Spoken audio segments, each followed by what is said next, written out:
Jizzax shahar ko'chalari shunchalik bedarvoza bo'lib ketganmi?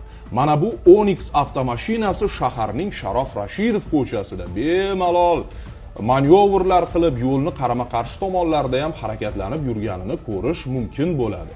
Bu ko'chada Jizzax viloyati hokimligi binosi, Davlat xavfsizlik xizmati Jizzax viloyati boshqarmasi binolari joylashgan va eng gavjum markaziy ko'chalardan biri hisoblanadi.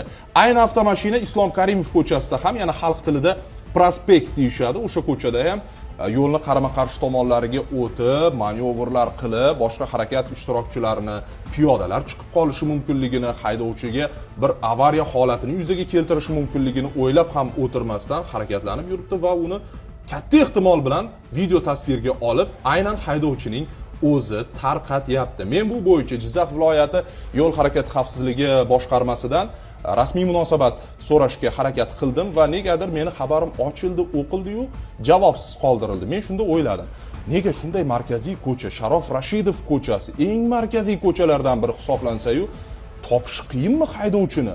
Demak, xohlagan odam xohlagan ishini qilishi mumkinmikin deb ham o'ylab qoldim. Jizzax shahridagi yo'l bezorlarining xatti-harakatlari surunkali kasallikka aylanib ulguryapti deyiladi.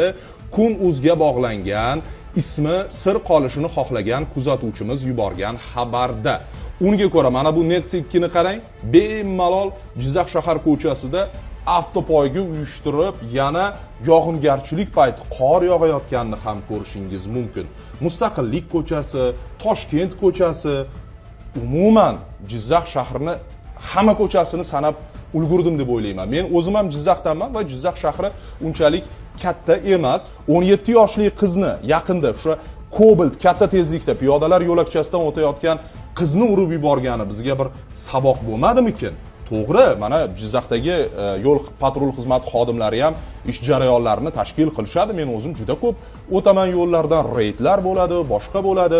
Faqat biz cheklanib qolganmizda mana shu jarayonlarda ichgan haydovchini qidiramiz, majburiy ijro byurosidan qarzi bo'lgan avtomashinani qidiramiz. Men o'ylaymanki, endi mana shu videoyimizdan keyin ham yo'l harakati xavfsizligi boshqarmasi bunga rasmiy munosabat bildiradi va bu kuzatuvchimiz aytganidek albatta o'ylaymizki, surunkali kasallikka aylanib ketmaydi.